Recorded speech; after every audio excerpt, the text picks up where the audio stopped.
Do you believe in ESP? Do you believe that some people have the ability to predict the future? Is it possible for someone to know intimate details about a stranger's life without ever meeting them?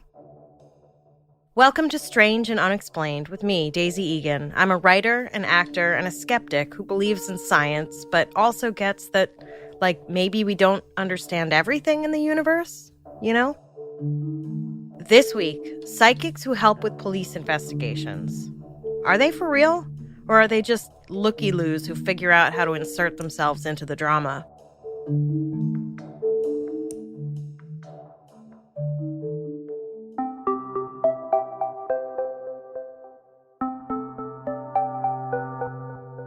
You probably won't be surprised to hear that I'm skeptical when it comes to psychics. And I have good reason to be. When I was in my mid-20s, I got a survival job as a customer service rep at a psychic hotline you've probably seen commercials for. Let's call it wackadoodle psychic so I don't get sued. Our regulars spent thousands of dollars on these calls to people claiming to be psychics. Thousands. One guy always called for stock advice, and one woman spent $60,000 in one summer with us. $60,000. As part of the job, we were required to get our own psychic readings once a week so we could recommend one of our 100 or so world-class psychics to our customers. I realize this is an astonishing level of earnestness from a company just a few digits away from a phone sex line, but in the end, these sessions were excruciating. The psychics all worked from home and were 100% doing laundry and watching Maury Povich on mute while doing readings. The only way to make the readings bearable was to invent completely new personas and lead these people down rabbit holes of complete nonsense. Miss Goldenfeather, I would say, who 99% of the time was a white lady who was just appropriating someone else's culture. My voice would quiver with fake tears. I haven't seen my mama in 15 years. She kicked me out the house when I was 17 for getting myself knocked up. Now she wants me to come home for Thanksgiving. What should I do? Or I'd ask for a pet reading on my imaginary iguana Eddie Lizard. Oddly enough, none of the psychics ever knew I was lying. Look, I do believe that some people possess psychic ability. I don't purport to know how, but somehow I think some people are able to tap into information in a way that us normies can't. But while some so-called psychics use their talents to make themselves famous, despite very little evidence that they actually are psychic, some, you'll find, quietly go about trying to help find missing kids or murder suspects, sometimes getting it wrong, but sometimes, somehow, getting it eerily right. Today, I'll tell you about a few of each of those cases.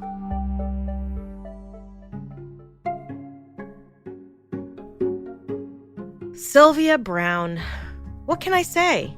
A lot, actually.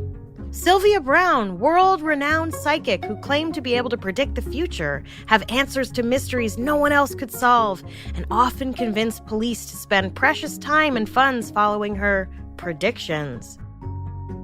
You might remember Sylvia from her regular appearances on the Montel Williams show in the 90s and 2000s. She had overly processed blonde hair, which, no judgment because same. But hers was long and looked like it could have been bought in the Halloween section at Kmart.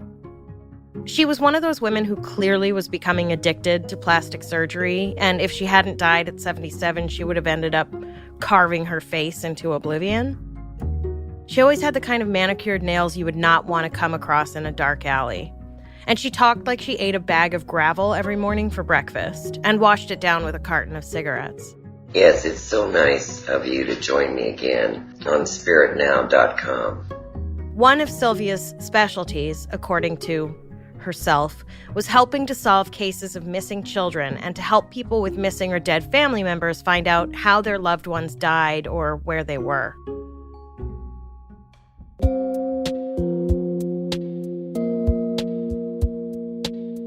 In In 1999, 9-year-old Opal Jo Jennings was playing with two friends aged 4 and 2 in the yard at her grandparents' home in Saginaw, Texas. A year earlier, her single mother, Leola, sent Opal to live with her grandparents so Leola could work and save money. I just want to pause here for a brief moment to point out how fucked up it is that we live in a country where a parent has to send their child thousands of miles away just so they can work. Anyway. On a March day in 1999, while Opal played in her grandparents' yard, a man pulled up in a dark car and, according to the two children who were with Opal, got out of the car, grabbed Opal, punched her in the chest, put her in the car, and drove away. I'm going to go ahead and guess that conducting an investigation based on the accounts of a 2- and a 4-year-old is challenging. The 4-year-old said the man was either light or dark complected and drove a purple-D black car. Not the most helpful. When Opal's father was ruled out as a suspect, because remember, most kidnappings happen by a family member, police began to focus on known sex offenders in the area and zeroed in on Richard Lee Franks, who fit the vague description the 4-year-old kid had given. Franks was eventually sentenced to life in prison for the abduction, despite there being no physical evidence. He gave a statement which is pretty damning and also fucking awful, in which he claims that Opal was basically throwing herself at him and begging him to have sex with her. His story is that a 9-year-old was throwing herself at him, a grown man, and saying things I don't even say unless I'm a few tequilas in. You know what I mean?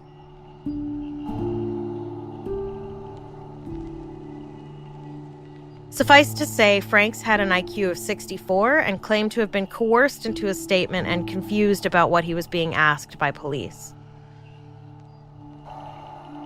Other inmates came forward claiming he confessed all kinds of things about the case to them. Lord knows, prison snitches aren't the most reliable. And don't get me wrong, the guy was a convicted sex offender, and I'm not arguing for his innocence. I'm just saying we all know cases where false confessions have been coerced out of people with low IQs. Cough, cough, Brendan Dassey.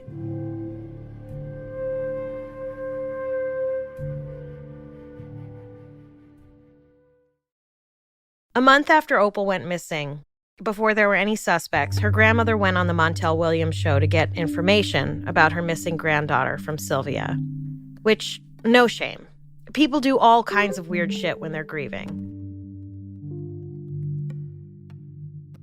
Montel called Opal's grandmother to the stage, and almost before this woman can sit down next to Sylvia, Sylvia told her that Opal had been taken by a white man and then sold to someone in Japan, quote, on the Asian market.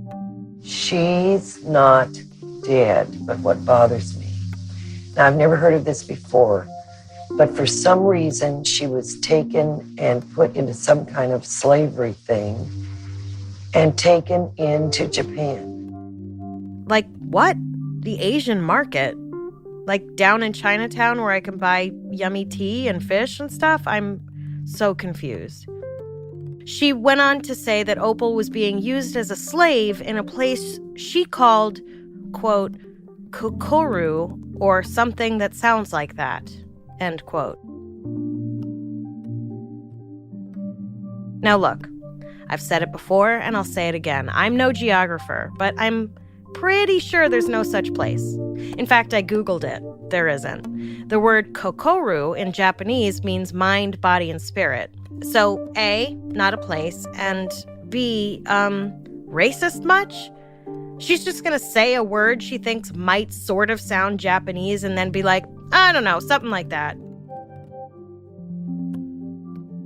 Anyway, long story short, Opal's body was found in 2003 in a wooded area 10 miles from her grandparents' home, not in mind, body, and spirit Japan. Opal wasn't a slave to some nefarious James Bond villain. But, okay, maybe Sylvia was having an off day. One of the things about Sylvia was that she made her predictions, at least the ones she made on the Montel Williams show, without pausing, very definitively, and she never backed down or corrected herself. If someone contradicted her, she would be like, "Look, I don't know what to tell you. This is what I'm seeing, okay?"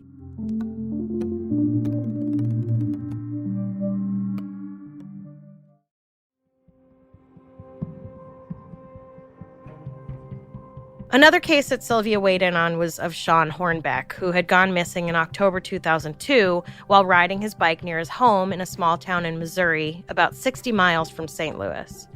A massive search produced nothing. Desperate, Sean's parents turned to the Montel Williams show and Sylvia to get answers, which just highlights how desperate they were because Sylvia Brown didn't have a great track record. Let me rephrase. Sylvia had a terrible track record. Almost everything she predicted was wrong. Like when she said Bill Clinton didn't have an affair with Monica Lewinsky. Oops. Am I right, girl? I don't know if Sean's parents flew themselves to the Montel Williams show or if the Montel Williams show paid to bring them there. All I can assume is that Sean's parents were just hoping the publicity might help locate their son. Sylvia told them that Sean had been taken by a, quote, dark-complected man with dreadlocks who was driving an older Chevrolet with tail fins. The guy was dark-skinned, although he wasn't black. He was more Hispanic looking. Had real long, dark hair, and strange enough Hispanic, but he had dreadlocks. She told them Sean was dead, buried by some jagged rocks in the woods.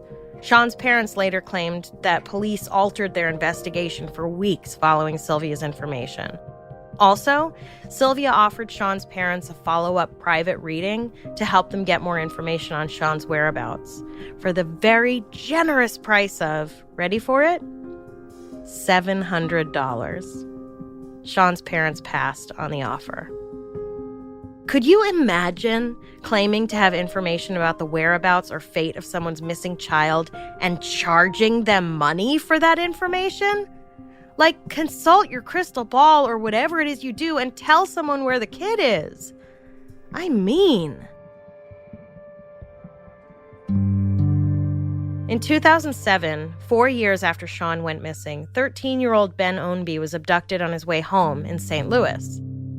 A witness said a man in a white truck grabbed him, put him in the truck, and drove away. I sincerely hope this means that the witness immediately went to the police and that it wasn't like days later when the police were looking for Ben and the guy was like, "Oh, yeah. Come to think of it, I did see a kid get pulled into a truck that sped away." Sheesh. Seems like an important detail, huh, guys? 4 days after Ben went missing, officers responding to an unrelated call saw a white truck at an apartment complex that fit the description the witness gave. A white guy with short hair named Michael Devlin was taking out his trash, and the officers took the opportunity to talk to him. Devlin was friendly and chatty until the officers brought up Ben Ownby. Then he got cagey. The officers reported all this to the FBI, who moved in on Devlin either that day or the next and found not only Ben Ownby in his apartment, but also Sean Hornbeck. Sean was very much alive and definitely not buried by some jagged boulders.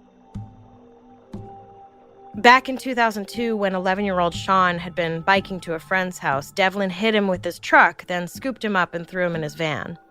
The reason he gave police for why he did this? He was lonely. He was lonely, you guys. For the 4 years that Sean was held captive, he had access to the internet, phone, and was allowed to ride his bike outside. One account I read said that Devlin would sometimes let Sean drive his truck. Devlin worked at a pizza place, which means Sean had hours by himself. What did this guy do to Sean that he didn't try to escape? Why didn't Sean just take his bike or the truck and drive the fuck home? Why didn't he call the police? And listen, before you accuse me of victim blaming, I'm not. These are genuine questions. Like, what happens to a person to make them so compliant? Threats? Just plain old Stockholm syndrome?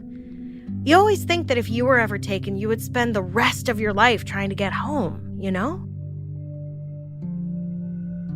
4 years, you guys. 4 years in which Sylvia could have gotten more messages from, quote, God about where Sean was. Yes, she claimed to have a direct line to God, and that's how she got her information. Especially considering Sean later reported that he thought about his parents every day, prayed every night that they would find him, and even reached out to them on the internet. You'd think Sylvia would have gotten some of that intel. In fact, Michelle McNamara, who you probably know if you read or watched I'll Be Gone in the Dark, predicted that the same guy who took Ben probably took Sean. You know how she did that? By using actual information available to the public. She also found a few other cases of missing boys she believed may have also been taken by Devlin. Unfortunately, those cases had already gone too cold and remain unsolved. It's just a shame that the police listened to Sylvia Brown when there was a person out there who actually was putting the pieces together. Also, you better be goddamn good and sure you know the perpetrator was a person of color before you go throwing those accusations around. I don't give a shit if you actually are psychic. You better ask your source to triple check that shit. A man with a dark complexion and dreadlocks? Jesus Christ, lady. So, Sylvia Brown was a fraud, right? We're all on the same page? Good. And here's the thing. It's all well and good for me to sit here making fun of her, but the people she preyed on were shattered and desperate. They were parents and loved ones of missing children and spouses. Sylvia Brown was like an ambulance chaser who, instead of offering half-assed shitty counsel, offered completely made-up shit that really did nothing for anyone. One last story about how Sylvia got something spectacularly wrong, because this one is bananas. In 2002, David Rapaski and Amanda McClelland, David's wife and mother of his 3 children, went on the Montel Williams show to get some answers about the whereabouts of Amanda's mother, Linda, who had mysteriously vanished 2 years earlier. Now, why Montel Williams kept having this psychotic liar on his show to spout nonsense is beyond me. He had to have known by then that almost none of her predictions were ever right. I guess the I Married a Stripper and I'm Not the Father of Her Baby shows weren't pulling in the ratings like they used to. So Amanda and David ask Sylvia where Linda is, and Sylvia says Linda is alive in Orlando, Florida, and was taken by a man with the initials MJ. I wish to baby Jesus I could find a video of this encounter, because there's David Rapaski, Linda's son-in-law and father of her 3 grandchildren, sitting right there with his wife asking about his poor dear old mother-in-law, all the while knowing full well he had fucking murdered her. This human trash can was having an affair with his mother-in-law, which, you know, gross, but also whatever, you do you. And she threatened to tell her daughter, who was pregnant at the time. So he did the only logical thing, which was to stand on her neck till she died, dump her in the basement until he found a, quote, good place to bury her, at which point he had a friend, a guy named Donald, help him bring her out to the spot he'd picked and was like, okay, you dig the hole, I'm out of here. Which is like, what? You're just gonna bounce and leave this dude here with the corpse of the woman you murdered? I don't know if that's trust or stupidity. So his moron friend Donald digs the hole and then calls him and is like, duh, boss, what do you want me to do with the body? And David goes, you didn't bury it? And Donald was like, no, I was waiting for you. And David's like, yeah, bro, I'd love to, but can you just do it? He makes Donald dig the grave and bury the body of the woman he murdered because, I don't know, he was too busy? Look, I know some friendships are super tight, but this just seems beyond the pale. It wasn't until a year or so later, when they were both arrested for a string of burglaries, that Donald spilled the information in an effort to save his own hide. The last thing I'll say about Sylvia Brown is that she predicted she would die at 88. She died at 77. Man, this lady was fucking bad at her job. Now, like I said, I don't think it's outside the realm of possibility that a person can have psychic abilities. I do think that Sylvia Brown did not have psychic abilities. But I wanted to present you with some cases where psychics got it right. It turns out those cases are very hard to find. Even if you pop over to readersdigest.com, which I don't recommend, and read articles with headlines like 20 times psychics got it right, once you barely scratch the surface on those cases, you find out it's a little more complicated. It's super hard to get good statistics on police use of psychics in investigations. Police don't really like to talk about how much they rely on psychics. And as some cases get older, the information on them changes drastically. If you read 5 articles about a case from 50 years ago, each written in a subsequent decade, you'll find the reporting goes from police credit so-and-so psychic for pointing them in the right direction to initially police admitted to using a psychic's help but later retracted the statement to eventually police adamantly deny using a psychic in the case and claim that any information a psychic may have given was patently wrong. So it's a little hard to keep track of. But according to an article in Forbes, the CIA conducted a study and found that 8 out of 11 police officers polled said they used psychics to help them solve crimes. 8 out of 11. Oddly enough, I couldn't gain access to the CIA report, even though it was supposed to be declassified. The link was broken. I think someone high up read the report and was like, fuck no, burn that shit. But 8 out of 11 is a lot. I don't even think 8 out of 11 people believe in psychics generally. 8 out of 11? Even if those numbers are inflated and it's more like 5 out of 11, don't you think there must be something we don't know? And look, there could be many reasons a cop might turn to a psychic. Desperation, laziness, appeasing distraught loved ones.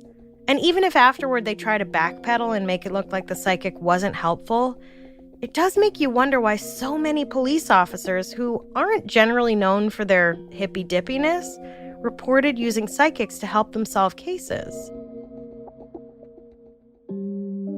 Dorothy Allison is a psychic who worked with police on numerous cases. She claimed to get messages about missing people and volunteered her help to police out of a sense of justice, meaning she didn't charge for her services. One case that Dorothy Allison helped on was of missing New Jersey man John DeMars. On December 20th, 1974, John DeMars, a 30-year-old, happily married banker, got on the train in New York City headed for his home in Nutley, New Jersey, but never made it. Tips came in, including from a cab driver who said a man fitting John's description had him take him to the airport in Newark, New Jersey. But his description of the man's clothing didn't match John's, and the cabbie said the man had an overnight bag, which his wife, Elaine, said John didn't own. She also said that John never carried a lot of cash, and neither his bank account or credit cards were touched since his disappearance. Now listen, people, if I were going to leave my partner with no warning, I would most likely have some contingencies in place that they didn't know about, you know? For example, I would probably have an overnight bag that I kept, I don't know, at the office. And maybe a change of clothes and a stash of cash. The man worked in New York City. I'm pretty sure there are 1 or 2 places he could have bought a change of clothing and an overnight bag. On the other hand, if I were the left partner, I would cling to whatever thin evidence I could that my partner didn't abandon me. Though, honestly, that would have been better than what did happen to John DeMars.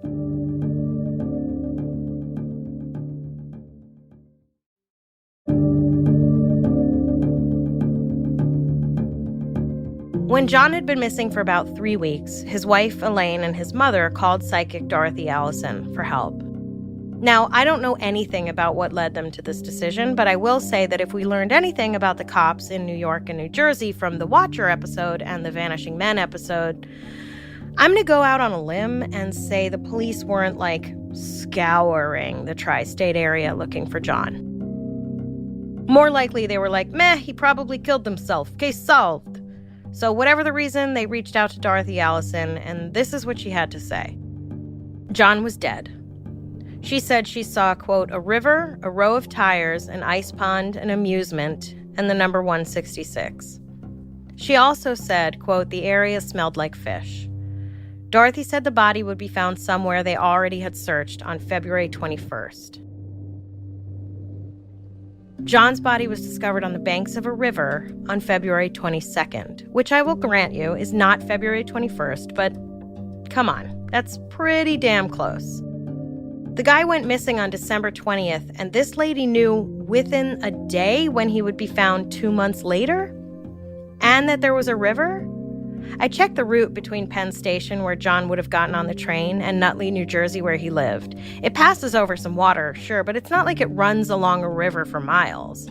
It's not like she thought, well, most likely he fell into the river because that's where the train runs.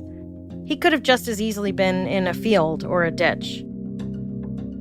John's body was found by a father and son who were looking for stray bows that they might have lost while practicing archery at a nearby archery range, which could absolutely be considered an amusement, if you ask me.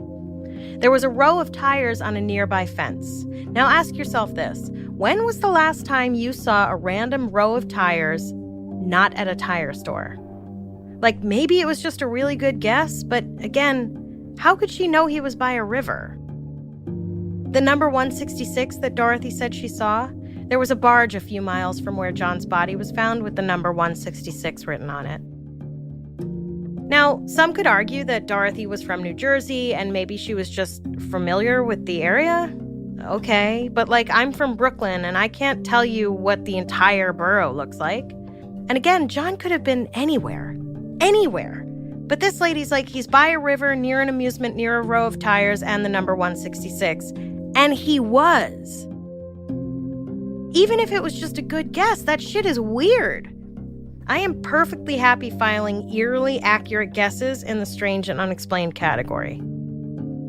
One thing that Dorothy wasn't able to clear up was how on earth John went from an Amtrak train to drowned on a riverbank. There were no signs of foul play, and no witnesses seemed to have seen anything.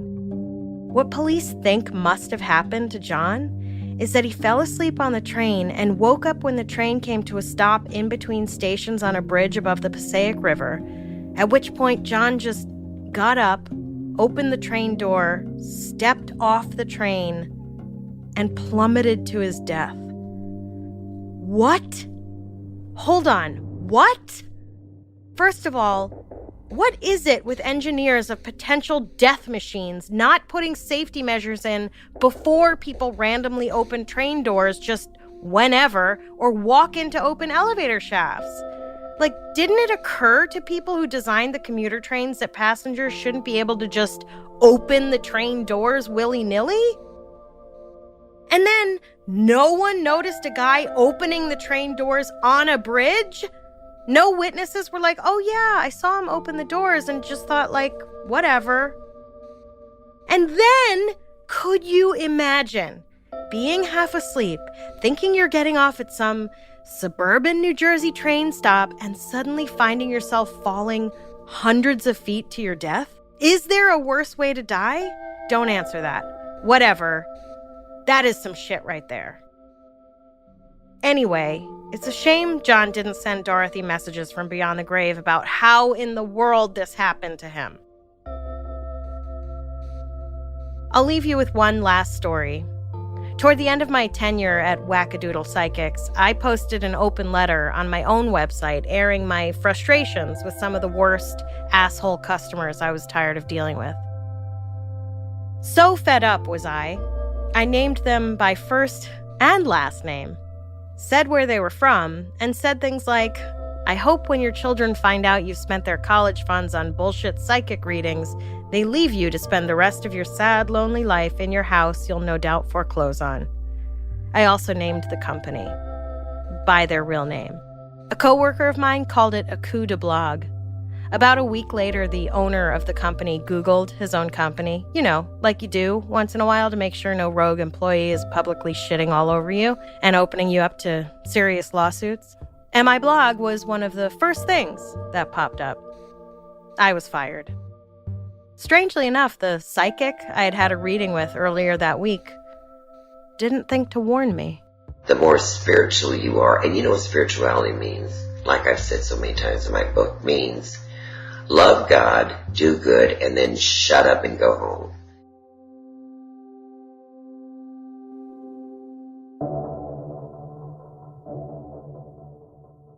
Next time on Strange and Unexplained with Daisy Egan, a man walks into a crowded bar with a friend and is never seen again. And then in New York City, another man walks into a subway station and is also never seen again. Where did they go? How is it possible that they both vanished in densely crowded places covered in surveillance cameras? Did they disappear on purpose, or was it something more sinister? We have a lot of fascinating and bizarre stories to share with you this season, but we want to hear your episode suggestions as well.